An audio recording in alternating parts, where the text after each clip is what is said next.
Good evening. आप सभी का हमारे YouTube चैनल शारदा क्लासेज में स्वागत है। जैसा कि आप सभी ने पहला पार्ट देखा होगा, मैंने उसमें आपको बिल्कुल बेसिक से बताया है।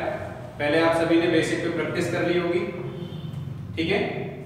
तो आज हम अपना परसेंटेज का पार्ट 2 स्टार्ट कर रहे हैं। कुछ और बेसिक क्वेश्चंस करेंगे, उसके बाद में फिर हम अच्छे क्वेश्चनों की तरफ पढ़ेंगे, ठीक है। तो चलिए कॉपी पेंसिल उठा लीजिए, स्टार्ट करते हैं आज की क्लास को। आप देख रहे हैं बोर्ड पे मैंने कुछ क्वेश्चंस लिख दिए हैं। आप सबसे पहले क्वेश्चन को ध्यान से पढ़िए। मैंने पहला क्वेश्चन लिखा है, यदि किसी संख्या से उसका 6 सही 2/3% घटाने पर 5670 प्राप्त होता है तो वह संख्या ज्ञात करो, ठीक है। चलो स्टार्ट करते हैं। आप सभी कोशिश करो पहले सवाल को खुद से करने की, मैं आपको समझाता हूं। आप देखो, हमारे लिए रेट दे रखी है 6 सही 2/3%, ठीक है। तो 6 सही 2/3% को हम कितना लिखते हैं, या तो आप डायरेक्ट याद रखो 2/3, लेकिन मैंने आपको तरीका ही बताया था सरल करने का। इसको हम ऐसे सरल करेंगे, 3 6 18, 18 में 2 जोड़ेंगे 20/3%, परसेंट हटाएंगे तो नीचे 2 जीरो यानी 100 बढ़ा देंगे। तो आप देखेंगे इसको यदि हम सरल करते हैं तो 20 से कम 20 और इधर 20 से कम 20, 10 20 पंचे 100, यानी कितना लिख सकते हैं 1/15। फिर मैंने आपको बताया था कि किसी भी प्रतिशत को जब हम भिन्न में बदलते हैं तो उस भिन्न का जो हर होता है वो क्या होती है, मूल संख्या। इसका मतलब हमारी जो संख्या थी वो कितनी थी, 15, और हमने इस संख्या में कमी कितनी की, 6 सही 2/3% की। और 15 का 6 सही 2/3% कितना आता है, 1 आता है। इसका मतलब है हमने अपनी संख्या में कितने की कमी कर दी, 1 की कमी कर दी। अब आप सोचो कि यदि हम अपनी संख्या 15 में 1 की कमी कर देंगे तो हमें कितना प्राप्त होगा, 14 प्राप्त होगा। और सवाल में इसी 14 की वैल्यू कितनी दे रखी है, 5670। तो आप मुझे बताइए कि 14 की वैल्यू 5670 है, तो 1 की वैल्यू कितनी बनेगी, 14 का भाग लगा लीजिए, 14 चौका 56, 7 में ना जाने की 0 और 14 पंजे 70। 1 यूनिट की वैल्यू बनेगी 405। हमें बतानी है संख्या हमारी कितनी है, 15 यूनिट। तो 15 की वैल्यू कितनी हो जाएगी, 15 से मल्टीप्लाई कर दीजिए तो ये आ जाएगा आपका 6075। तो ये इस सवाल का आंसर है, 6075 हमारी संख्या है, ठीक है। आप इसे नोट कर लीजिए या इसका स्क्रीनशॉट ले लीजिए, फिर हम दूसरा क्वेश्चन सॉल्व करते हैं, ठीक है। समझ में आया सभी को भाई, हमने इस रेट को भिन्न में बदल दिया, 1/15, 15 हमारी संख्या हो गई। हमने इस संख्या में कमी की 6 सही 2/3% की, जो कितना होता है 1, यानी हमने 15 में 1 की कमी की तो हमें 14 प्राप्त हुआ। 14 की वैल्यू 5670 है, तो 1 की कितनी बनेगी, 405, ठीक है। हमें 15 की निकालनी है, जो कितनी हो जाएगी 6075। चलो दूसरा सवाल करते हैं। दूसरा सवाल पढ़ लीजिए सभी। दूसरा सवाल है, यदि किसी संख्या में 210 जोड़ा जाए तो वह अपने आप का 137 सही 1/2% बन जाती है, वह संख्या ज्ञात करो। बहुत अच्छा सवाल, इस तरह का सवाल एग्जाम में आ जाता है, आपको ध्यान से सीखना है, ठीक है। अब हम दूसरे क्वेश्चन को सरल करते हैं। तो 137 सही 1/2% को हम कितना लिखेंगे,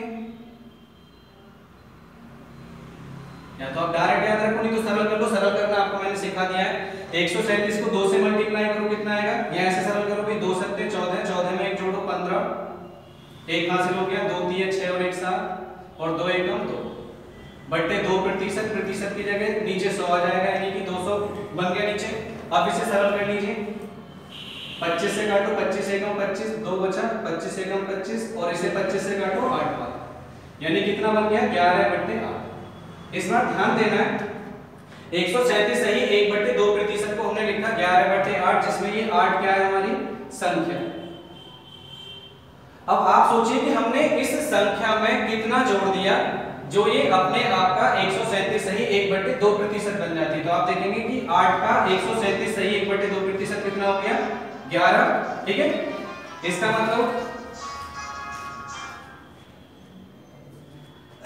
मतलब ये हुआ कि भाई हमारी जो संख्या थी 8, उसमें हमने 137 सही 1/2% बना दिया संख्या को, तो वो संख्या कितनी होगी, 11। तो हमारी जो संख्या थी वो 8 से 11 हो गई है। तो हमने कितना जोड़ा, जो ये 8 से 11 हो गई, 3 जोड़ने पर, ठीक है।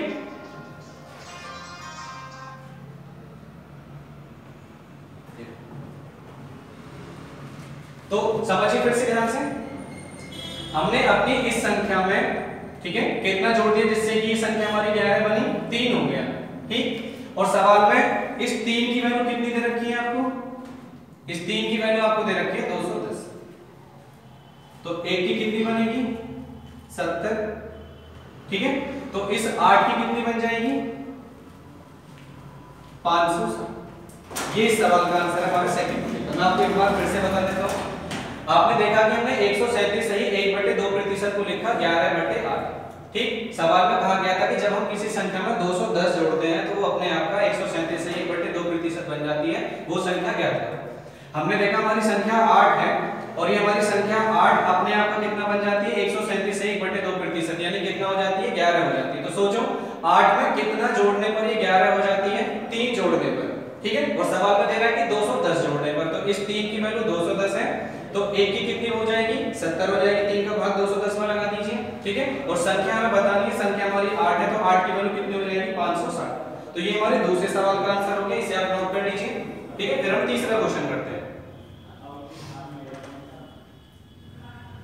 कैसा लग रहा है आप सभी को, अच्छा लग रहा है? चलो मैं इसे मिटा देता हूं, फिर हम अगला सवाल करते हैं। अगला सवाल भी काफी अच्छा, भी हम बेसिक सवाल कर रहे हैं, फिर हम अगली जो तीसरी क्लास बनाएंगे, थर्ड पार्ट जो करेंगे उसमें फिर हम अच्छे क्वेश्चंस करेंगे, ठीक है। जैसे चुनाव से जुड़े हुए, परीक्षाओं से जुड़े हुए, जनसंख्याओं से जुड़े हुए सवाल, ठीक है। चलो थर्ड क्वेश्चन को समझिए, अक्सर एग्जाम में आ जाता है इस तरह का सवाल। पहले सवाल को पढ़ो अच्छे से। किसी भिन्न के अंश में 10% वृद्धि करने और हर को 12% कम करने पर 15/64 प्राप्त होता है, वह भिन्न ज्ञात करो। जब भी कभी इस तरह का सवाल आ जाए तो आपको क्या करना है, आप अपनी भिन्न को a/b या x/y कुछ भी मान लीजिए। हमने मान लिया कि हमारी जो भिन्न है वो a/b है। आप सभी को पता होगा भिन्न में ऊपर अंश होता है और नीचे हर होता है। सवाल को ध्यान से पढ़ो, वो कह रहा है कि भाई भिन्न के अंश में 10% वृद्धि करने, यदि वो परसेंटेज में वृद्धि करवाता है तो 100 का प्लस कर लेना है, यदि परसेंटेज में वो कमी करवाता है तो 100 से माइनस कर लेना है। तो कह रहा है अंश में 10% की वृद्धि, तो इसलिए हम इस अंश को तो मल्टीप्लाई करेंगे 110 से, ठीक है। और हर को 12% कम कर रहा है, तो 100 में से 12 घटा दीजिए, तो हम इस हर को मल्टीप्लाई कितने से करेंगे 88 से। तो हमें भिन्न का मान कितना प्राप्त हुआ 15/64, ठीक है। अब हमें भिन्न ज्ञात करनी है, यानी कि a/b ज्ञात करना है, तो a/b बराबर कितना हो जाएगा 15/64 गुणा 110/88 को यदि हम इधर लाएंगे तो क्या हो जाएगा 88/110। इसे सरल कर लेंगे, 11 से ये 8 बार, 11 से ये 10 बार, ठीक है। 8 से 64 को काट दीजिए 8 बार, 5 से ये 3 बार, 5 से ये 2 बार, तो ऊपर आ गया 3 और नीचे 8 दूनी 16, तो इस सवाल का उत्तर हो गया 3/16, ठीक है। तो जब भी इस तरह का सवाल आता है तो आपको इस तरह से सरल कर लेना है, आसान कॉन्सेप्ट है, ठीक है। एग्जाम के लिए भी जरूरी सवाल है, एग्जाम में सवाल आ जाता है इस तरह का। चलो नोट कर लीजिए इसे भी। आज हम ज्यादा सवाल करेंगे क्योंकि पहली क्लास में मैंने आपको कॉन्सेप्ट बताई थी, ठीक है, इसलिए उसमें कम सवाल हो पाए थे।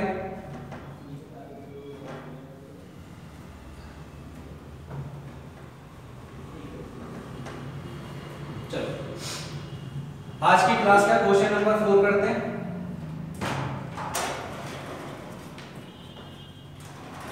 क्वेश्चन नंबर 4 है, ये भी बहुत अच्छा सवाल है, एग्जाम के लिए एग्जाम में आ जाता है इस तरह का सवाल। यदि किसी संख्या को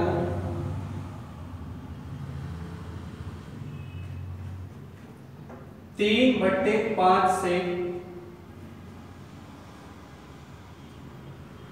गुणा करने की जगह, बहुत अच्छा सवाल है,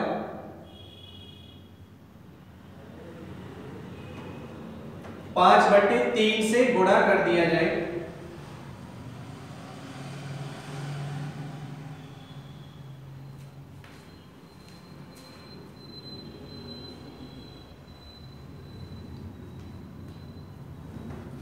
तो प्रतिशत त्रुटि ज्ञात करो।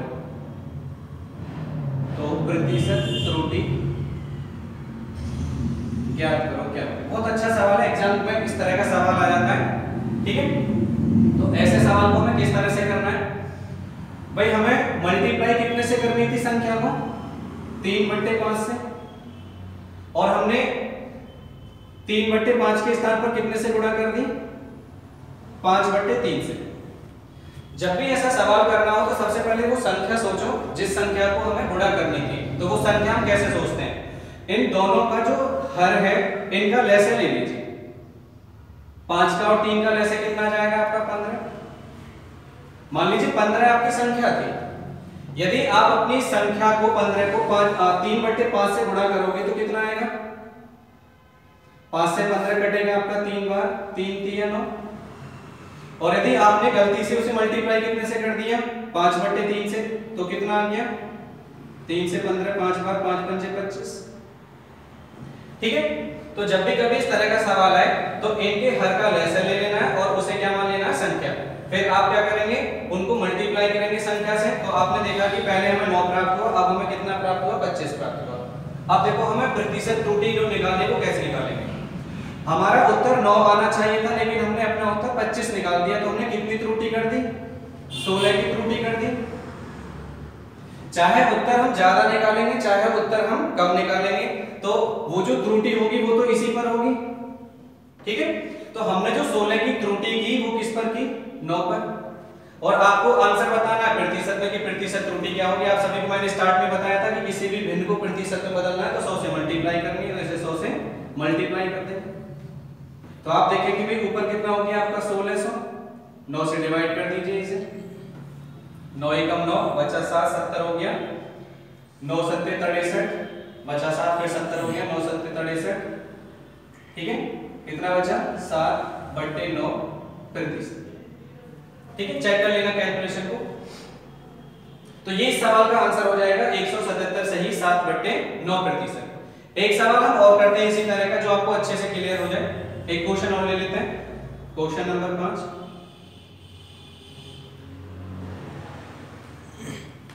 यदि संख्या को 5/4 से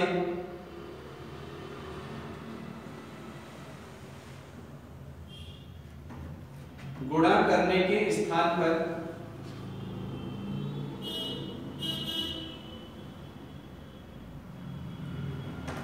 4/5 से गुणा कर दिया जाए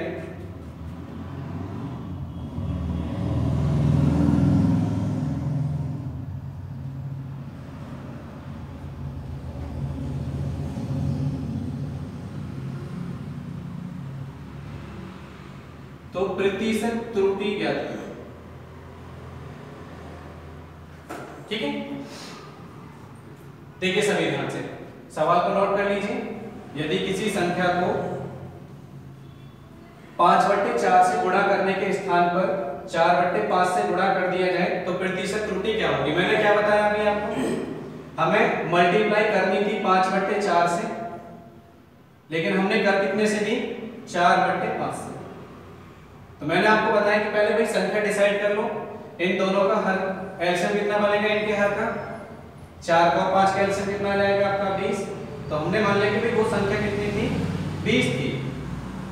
तो 20 को यहां मल्टीप्लाई कर दो, 20 को यहां मल्टीप्लाई कर दो, कितना आएगा? ये आ जाएगा आपका 25 और ये आ जाएगा आपका 16। तो आप देख रहे हैं कि भाई हमें उत्तर 25 निकालना चाहिए था, लेकिन हमने 16 निकाल दिया। तो कितनी त्रुटि कर दी हमने? 9 की। तो 9 की जो त्रुटि की वो किस पर की? 25 पर। प्रतिशत में आंसर लेना है, 100 से मल्टीप्लाई कर देंगे। तो 25 से 100 को काटिए 4 बार और 4 को 9 से मल्टीप्लाई कर दीजिए 36%। ठीक है, समझ में आ गया सभी को? नोट कर लीजिए इसे।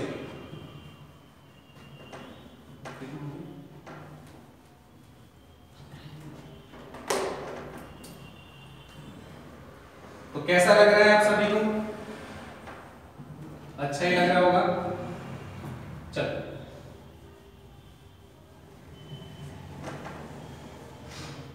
अगला क्वेश्चन करते हैं।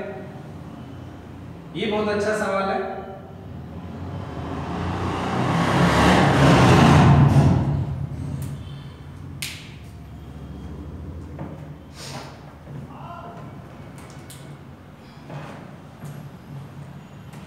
अगला सवाल है,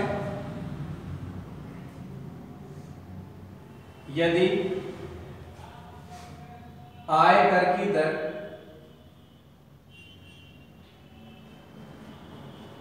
19% बढ़ जाती है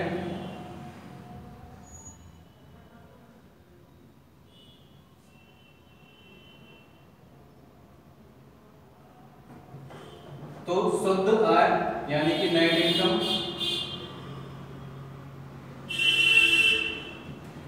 1% कम हो जाती है।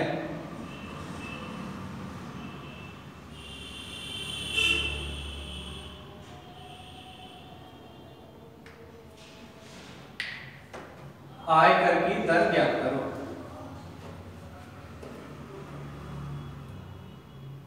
ठीक है, बहुत अच्छा सवाल है, एग्जाम में आया हुआ भी सवाल है। ठीक है, इसको करते हैं। आप इस सवाल को ध्यान से पढ़ो। क्वेश्चन है कि यदि आयकर की दर 19% से बढ़ जाती है तो नेट इनकम 1% कम हो जाती है। तो आपने देखा कि इनकम टैक्स की रेट 19% बढ़ने से नेट इनकम 1% कम हो गई हमारी। तो इसका मतलब क्या हुआ? इसका मतलब ये, इस तरह का सवाल आप भी जब भी आए कभी तो इस तरह से सरल करना है आप सभी को कि भाई इधर इनकम टैक्स की जो रेट है, ठीक है, उसके 19% प्रभाव ने हमारे नेट इनकम को कितना कम कर दिया? 1%। इसका मतलब ये हुआ कि इनकम टैक्स का जो 19% है वो हमारे नेट इनकम के कितने परसेंट के बराबर है? 1% के बराबर। ठीक है, उधर इनकम टैक्स में 19% की वृद्धि हो गई तो उधर नेट इनकम हमारी 1% कम हो गई। तो अब इसको सरल कैसे करना है? परसेंटेज से परसेंटेज काट देंगे। और आप सभी को पता भी होगा जब दो वैल्यू आपस में बराबर होती है तो हम अपोजिट मानते हैं। कैसे?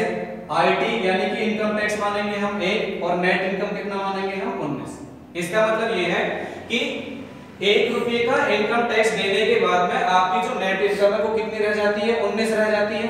तो आप मुझे बताओ आपकी टोटल इनकम कितनी है? टोटल इनकम सोचो जरा, जब आपने 1 रुपए का आयकर दे दिया तो आपकी जो शुद्ध आय है वो कितनी रह जाती है? 19 रह जाती है। तो इसका मतलब है कि आपकी कुल आय कितनी रही होगी? 20। भाई आपकी 20 आय रही होगी, 20 पर आपने 1 इनकम टैक्स दे दिया तभी तो आपकी नेट इनकम 19 रुपए रही। अब हमें बताना है कि आयकर की दर क्या है। तो रेट देखो किस तरह से निकालेंगे। आप बताइए कि आपने ये जो इनकम टैक्स दिया है 1 रुपया, वो तो इस टोटल इनकम पर दिया 20 पर। तो इसको कैसे लिखेंगे कि भाई 1 रुपए का जो हमने टैक्स दिया है वो कुल कितनी पर दिया है? 20 रुपए पर। ठीक है, ये भिन्न मनी है, प्रतिशत में बदलना है, 100 से मल्टीप्लाई कर देंगे। ठीक है, तो कितना जाएगा आपका? 5%। तो 5% इस सवाल का आंसर है। ठीक है, इसी सवाल में मान लीजिए ये 19% ही रहती है और मैं आपको इसे कर देता हूं कि ये 6% कम हो जाती है, तब इनकम टैक्स की रेट क्या होगी? तब भी आपको इसी तरह से करना है कि भाई इनकम टैक्स के 19% प्रभाव से हमारी जो नेट इनकम है उस पर क्या प्रभाव पड़ा? 6%। ठीक है, प्रतिशत से प्रतिशत काट देंगे। अब देखिए कि भाई आपका जो इनकम टैक्स है वो कितना है? 6 और नेट इनकम कितनी है आपकी? 19। यानी कि 6 रुपये का कर देने के बाद में आपकी शुद्ध आय 19 रुपए रह जाती है। तो इसका मतलब कुल आय कितनी है आपकी? 19 और 6 को जोड़ लीजिए यानी कि 25। भाई 25 कुल आय है आपकी और आपने 6 रुपए का इनकम टैक्स दे दिया तभी तो आपकी जो शुद्ध इनकम है वो 19 रुपए रही।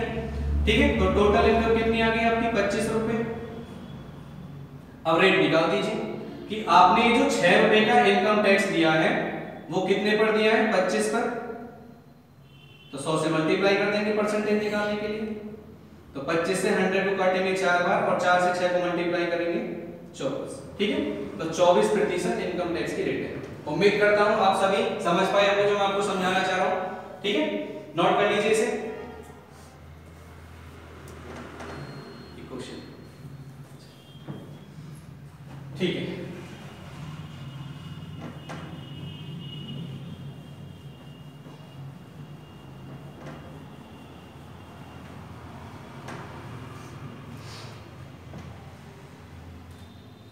चलो अगला क्वेश्चन है हमारा और लास्ट क्वेश्चन कर रहे हैं हम इसी को, क्योंकि छोटे छोटे सेशन रखेंगे। बेसिक कॉन्सेप्ट आप सभी समझ गए, बेसिक जो मैं आपको बताना चाह रहा हूँ। अब अगली क्लास में जो करेंगे हम, जो परसेंटेज में कुछ टाइप से जैसे चुनाव से संबंधित प्रश्न आते हैं, जनसंख्या से जुड़े हुए आते हैं, ठीक है, इस तरह के प्रश्नों को करेंगे हम। तो क्वेश्चन ले रहे हैं,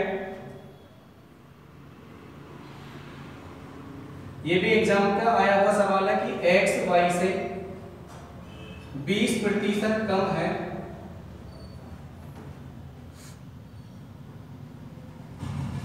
तो x minus y upon y, y minus x upon x, इनका मान ज्ञात करें। ठीक है, आसान सवाल है, ध्यान से सीखेंगे। मैंने क्या कहा कि भाई x y से 20% कम है, तो इन दोनों में क्या तुलना कर रखी है, x में और y में। वो कह रहा है कि ये जो x है इस y से 20% कम है, तो यदि मैं y को 100% मान लेता हूं तो x कितना हो जाएगा 80। ठीक है, क्योंकि उसने कहा कि x y से कितना कम है 20%, तो मैंने y को 100 मान लिया, 100 का 20% कितना होता है 20, तो 100 से 20 कम करें तो x कितना रह जाएगा 80। अब आप देख रहे हैं सवाल बहुत आसान हो गया, x का मान 80 है, y का मान 100 है। जिस सवाल को पूछ रहा है उसमें x का और y का मान रख दीजिए। हमसे क्या पूछ रहा है, x माइनस y, तो x की जगह 80 माइनस y की जगह 100 बट्टे 100, और उधर y की जगह 100 माइनस x की जगह 80 बट्टे 80। तो आप देखेंगे सरल करने पे कितना आएगा, 80 से 100 घटाएंगे तो माइनस के 20 बट्टे 100। ठीक है, 100 में से 80 घटाएंगे तो 20 बट्टे 80, तो 20 से 1 काट दीजिए, इसे 1/5 और इसे काट दीजिए 1/4। तो इस सवाल का आंसर कितना आ गया, हमारे दो मान क्या क्या निकल के आ गए, माइनस 1/5 और 1/4। ठीक है, ये इस सवाल का आंसर है। तो ठीक है, आप सभी इस तरह के सवालों को प्रैक्टिस कीजिए, और यदि आपको क्लास अच्छी लगी हो, समझ में आई हो, तो लाइक कीजिए और इसे शेयर कीजिए अपने फ्रेंड सर्किल में, जिससे सभी को ज्यादा से ज्यादा फायदा मिले। ठीक है, good night and take care.